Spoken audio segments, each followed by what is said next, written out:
Vocabulaire du triangle rectangle. Définition. Un triangle rectangle est un triangle qui possède un angle droit. Le côté le plus long d'un triangle rectangle, qui est le côté opposé à l'angle droit, s'appelle l'hypoténuse. Exemple. Soit DEF, un triangle rectangle en F. Alors, le côté opposé à l'angle droit, ED, est l'hypoténuse, et c'est le plus long côté du triangle rectangle. Les deux côtés adjacents à l'angle droit sont FD et FE, ils sont perpendiculaires.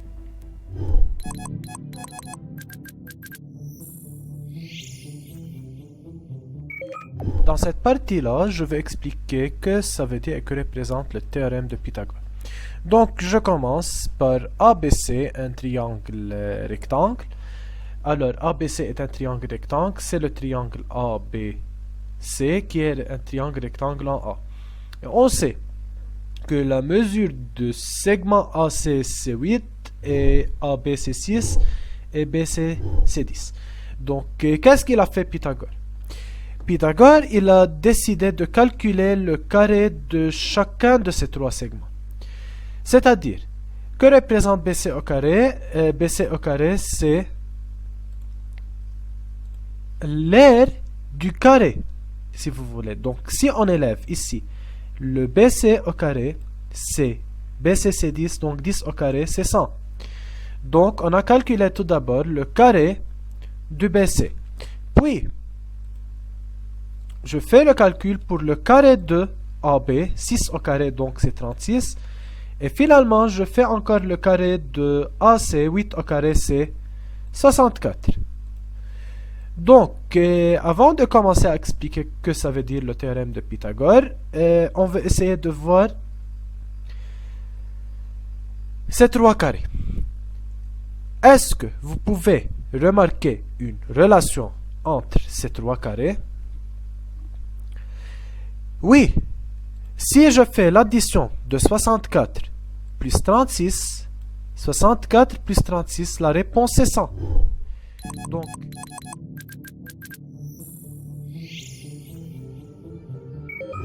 par exemple, je vais supposer que ces deux carrés-là, le carré en jaune et le carré en bleu. Pour le carré en jaune, je fais le découpage pour ce carré-là. Pourquoi je fais le découpage? Pour que si je fais l'animation et on voit que c'est le premier carré en jaune et on veut mettre de plus le carré en bleu. Donc, encore une fois, c'est le carré en jaune avec le carré en bleu représente le grand carré qui est BC.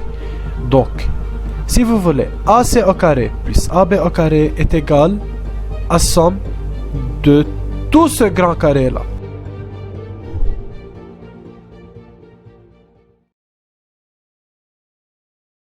Pour bien. Alors, d'après le théorème de Pythagore, le grand carré BC au carré, CBC au carré, BC au carré, est égal à la somme des deux autres carrés. Donc, le carré en vert est égal le carré en orange plus le carré en bleu. C'est le théorème de Pythagore. Donc, BC au carré égale le carré en bleu plus le carré en orange. Et je fais le remplacement, si vous voulez. Donc, BC c'est 10, AB c'est 6, AC c'est 8. Et je fais pour chacun de ces nombres, on élève au carré. Alors, j'ai que 100 égale 36 plus 64. Donc, 100 égale à 100. Donc, Pythagore, il nous a dit que si on élève au carré chacun de ces trois carrés, on remarque que le grand carré BC au carré est égal aux sommes des deux autres carrés.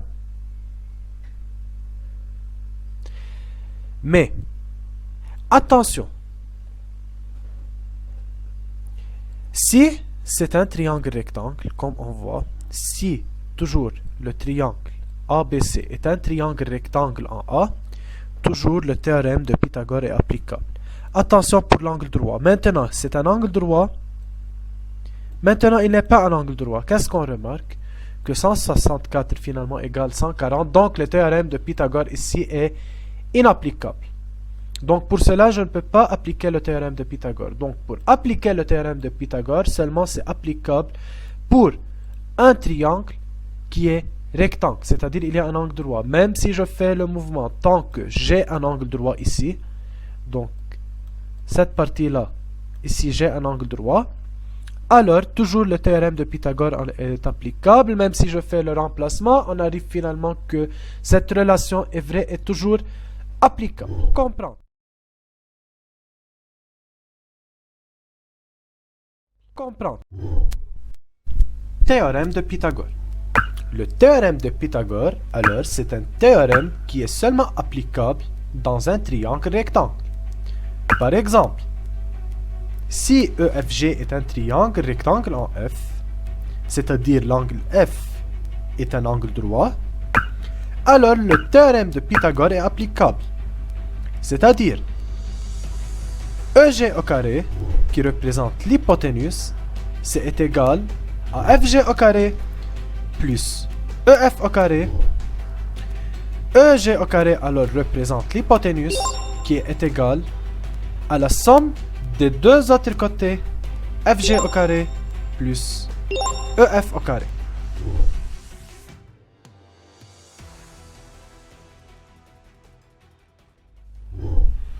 Donc, on a expliqué que ça veut dire le théorème de Pythagore et comment je peux trouver une relation entre ces trois côtés si on élève chacun de ces côtés au carré. Et maintenant, on veut faire des applications. Comment je peux appliquer ce théorème de Pythagore? Pourquoi on applique le théorème de Pythagore? Et quand est-ce qu'on applique le théorème de Pythagore? Donc, je vais vous donner trois applications à travailler maintenant. Donc, c'est l'application 1, c'est l'application 2, et puis, ça c'est l'application 3. Donc, pour bien comprendre le théorème de Pythagore, on va travailler ces trois applications. Alors, pour la première application, application 1. Soit ABC un triangle rectangle en B. Donc, ABC, ça c'est B, et ça c'est AB, et pardon, ça c'est AC. Alors, ABC c'est un triangle qui est rectangle en C. La question ici, je vous donne que BC c'est égal à 3. Alors, BC a une mesure de 3 cm, AB a une mesure de 5 cm. Et attention, ABC est un triangle rectangle en B. C'est-à-dire ça, c'est l'angle droit. Alors, dans cet exercice, on donne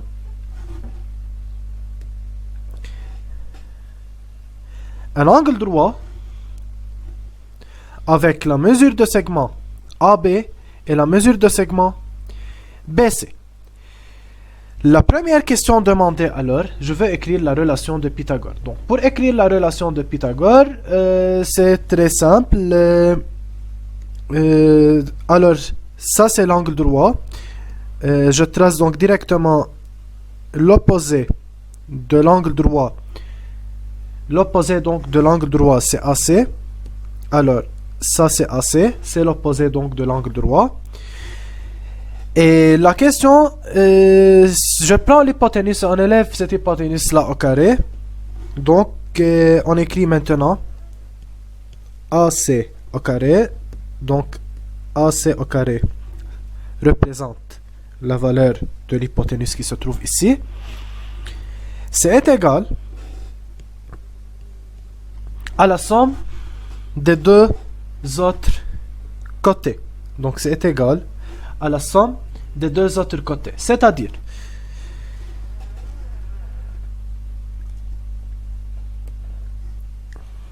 AB et BC. Donc, encore une fois. Ça, c'est l'hypoténuse, est égal à la somme des deux autres segments de l'angle droit AB et BC. C'est-à-dire, AC au carré, c'est égal à AB au carré plus BC au carré.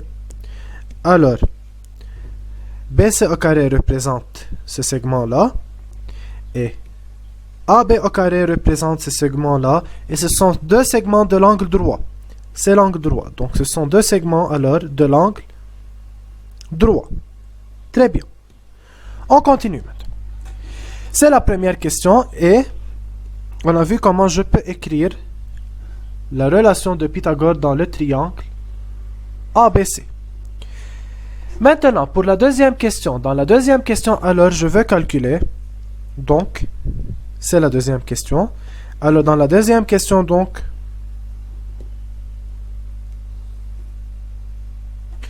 je veux calculer AC. Donc, comment je peux calculer AC en utilisant le théorème de Pythagore? Attention. Si j'ai la mesure de deux segments, c'est-à-dire si j'ai la mesure de ce segment avec la mesure de ce segment, avec, attention, un angle droit pour que je peux appliquer, avec alors un angle droit pour que je peux appliquer le théorème de Pythagore, alors je peux trouver le troisième segment. Donc, quand est-ce que je peux appliquer, trouver un troisième segment? Si, encore une fois, j'ai un angle droit avec deux mesures. C'est la première et c'est la deuxième. Alors, je peux déterminer la mesure de troisième segment. Alors, donc, je peux déterminer maintenant la valeur du segment AC. On commence alors. Comment je veux appliquer cette méthode-là? Tout d'abord, on a déjà écrit la relation de Pythagore, donc je vais utiliser et écrire encore une fois cette relation-là. AC au carré est égal à AB au carré plus BC au carré. Alors maintenant, la valeur de AB au carré, c'est, donc la valeur de AB au carré, c'est 5. Et la valeur de BC au carré, c'est 3. Alors, la question, moi, je vais trouver la valeur de AC, c'est-à-dire je veux calculer AC. Donc, je commence le remplacement. AC au carré, c'est égal à AB au carré, c'est-à-dire, que représente AB au carré? C'est-à-dire, c'est 5 au carré. Donc, on écrit, c'est 5 au carré, plus, que représente BC au carré? BC au carré, alors, c'est 3. Donc, on écrit, c'est plus 3 au carré. Alors, AC au carré, c'est égal. Maintenant, 5 au carré, c'est égal à 25 plus 3 au carré, c'est égal à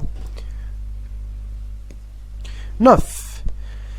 Et on continue le calcul. Alors, AC au carré, c'est égal à 25 plus 9. Donc, 25 plus 9, c'est 34.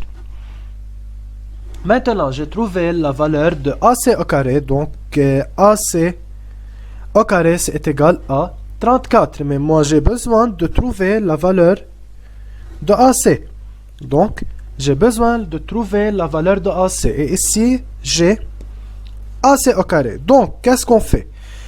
AC au carré, alors, égale 34. Donc, AC sans le carré, c'est égal à racine de 34. Donc, AC au carré, c'est égal à 34. AC sans carré, donc, directement, je dois faire racine, car, comme on sait que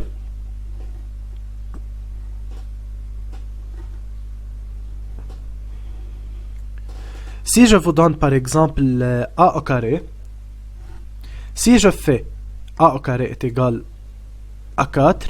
Si je fais le racine pour les deux parties, racine de A2 et racine de 4, alors directement le racine de quelque chose qui est au carré, la racine de quelque chose qui est au carré, directement la valeur c'est lui-même, donc je peux faire une simplification entre ces racines et le carré, donc il nous reste A. Et racine de 4 directement c'est 2. Donc on continue alors notre exercice. Maintenant finalement A c'est égal à racine de 34 et racine de 34 ne représente pas un entier, donc c'est la valeur, alors racine de 34 cm. Donc c'est égal alors à racine de 34 cm. Très bien. Maintenant, je veux commencer par l'application 2. Donc pour l'application 2 alors, je vous donne, RTS est un triangle rectangle. RTS est un triangle rectangle en T. Alors,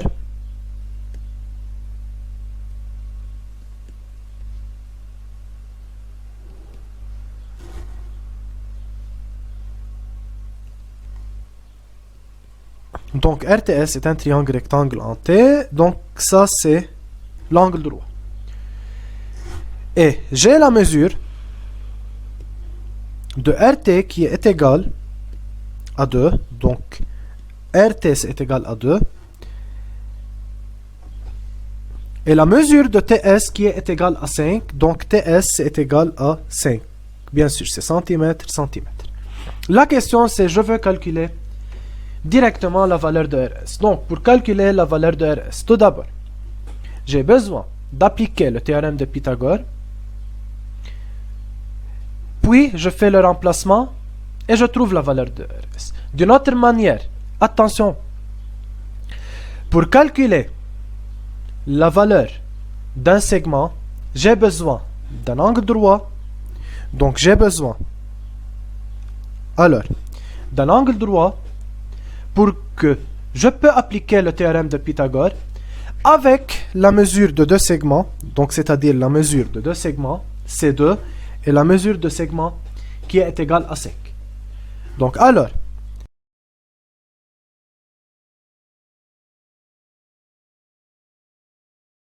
j'ai besoin d'un angle droit avec la mesure de deux segments. Alors, je peux calculer la valeur de RS, c'est combien? Donc, on commence. Alors, tout d'abord, je vais essayer d'écrire le théorème de Pythagore. Donc, pour écrire le théorème de Pythagore, alors, ça c'est l'angle droit. Et l'opposé, alors, de l'angle droit, donc l'opposé de l'angle droit, c'est RS. Donc, toujours, je commence par RS au carré. Et RS au carré est égal aux sommes des deux autres côtés, autre que l'hypoténuse, c'est-à-dire RT au carré plus TS au carré. Alors, hypoténuse au carré égale la somme des deux autres côtés. C'est-à-dire, c'est égal à RT au carré plus TS au carré. Maintenant, je commence le remplacement. Donc, moi, je veux calculer alors la valeur. Alors, je vais calculer la valeur de RS. Donc, pour trouver la valeur de RS, on écrit RS au carré, c'est égal RT au carré, c'est-à-dire la valeur de RT, c'est 2. Donc, je fais 2 au carré plus 2 au carré. Et la valeur de TS au carré, c'est 5 au carré. Alors, je fais plus 5 au carré. Alors, RS au carré, c'est égal 2 au carré, donc, c'est 4 plus 5 au carré, c'est 25. Alors, RS au carré, c'est égal. Maintenant, 4 plus 25, c'est combien? Alors, 4 plus 25, c'est 29. Et finalement, j'ai que RS au carré, c'est égal à 29. Alors, je peux dire que RS sans carré est égal à racine de 29 cm. Donc, j'ai trouvé la valeur de RS qui est égale à racine de 29 cm. Alors, encore une fois, j'ai besoin, pour que je peux appliquer le théorème de Pythagore et pour calculer un segment en utilisant le théorème de Pythagore, j'ai besoin alors d'un angle droit avec la mesure de deux segments. Je peux alors déterminer le troisième segment. Donc c'est comme ça on applique le théorème de Pythagore. Donc encore une fois, un angle droit avec la mesure de deux segments, donc je peux déterminer le troisième segment en appliquant bien sûr le théorème de Pythagore. Finalement, on va travailler maintenant l'application 4. Et pour l'application 3, pardon, alors, soit IGF un triangle rectangle en G, donc soit IGF un triangle rectangle en G, IF égale 5, donc IF c'est 5 cm et IG c'est 4, donc IG est égal à 4, donc on écrit que ça c'est égal à 4 cm, c'est la valeur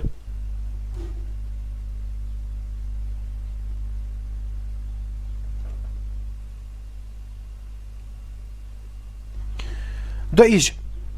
La question c'est, je veux calculer la mesure de GF, c'est combien? Et plus attention que j'ai ici un angle droit. L'angle droit, encore de même, c'est G car c'est un triangle qui est rectangle en G. Maintenant, pour calculer la mesure de GF, alors j'ai besoin d'un angle droit pour que je peux appliquer le théorème de Pythagore. Donc, ça, c'est l'angle droit, alors je peux appliquer le théorème de Pythagore avec la mesure de deux segments. Donc j'ai la mesure de deux segments, alors je peux déterminer le troisième segment, c'est combien. Maintenant, on applique tout d'abord le théorème de Pythagore, alors c'est l'angle droit, et l'opposé donc de l'angle droit, c'est IF. Donc je commence par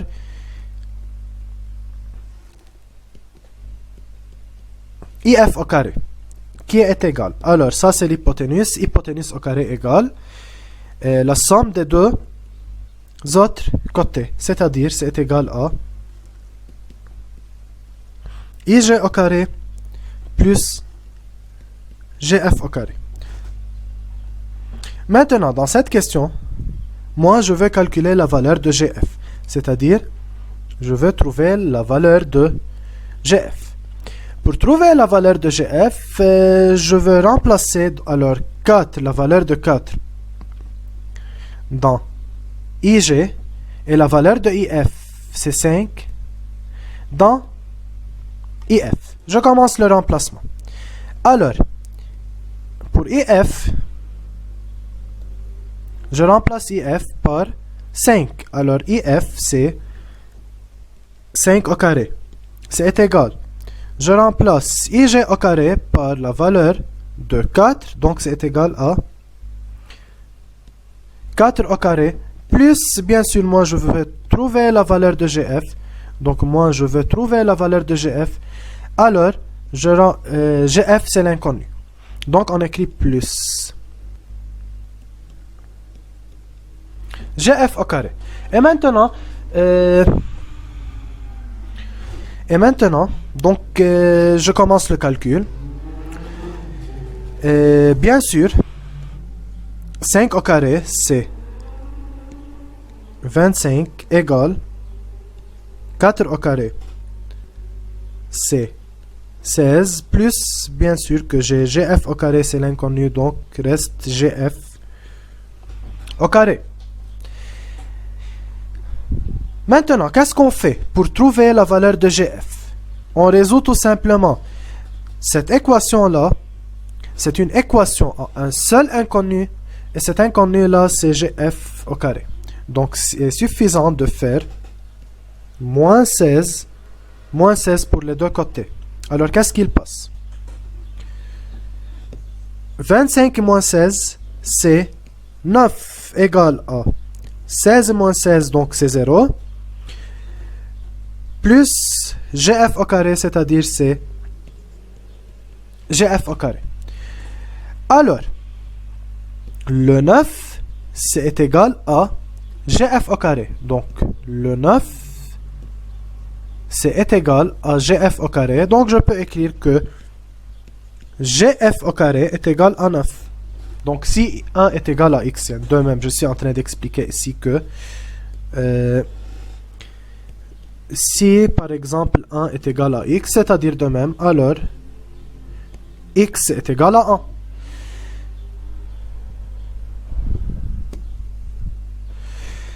Donc, GF au carré, c'est égal à 9. GF au carré est égal à 9. Donc, GF. Alors, GF sans carré, directement, c'est égal à racine de 9. Et maintenant, de racine de 9, je peux déterminer la valeur de racine de 9. Racine de 9, si vous voulez directement, la valeur de racine de 9, est égal à 3. Donc, j'ai trouvé la valeur de GF et la valeur de GF, c'est 3. Donc, encore une fois, pour bien comprendre qu'est-ce qu'il passe, le théorème de Pythagore, c'est un théorème, donc, il est applicable seulement si j'ai un angle droit avec deux mesures, je peux déterminer le troisième. Encore une fois, si j'ai un angle droit avec deux mesures, alors je peux déterminer le troisième. De même, si j'ai un angle droit, c'est-à-dire si j'ai un triangle rectangle, si j'ai un angle droit avec la mesure de deux segments, alors je peux déterminer le troisième segment. Donc, c'est ça qu'on peut appliquer le théorème de Pythagore pour trouver la mesure d'un segment. C'est tout.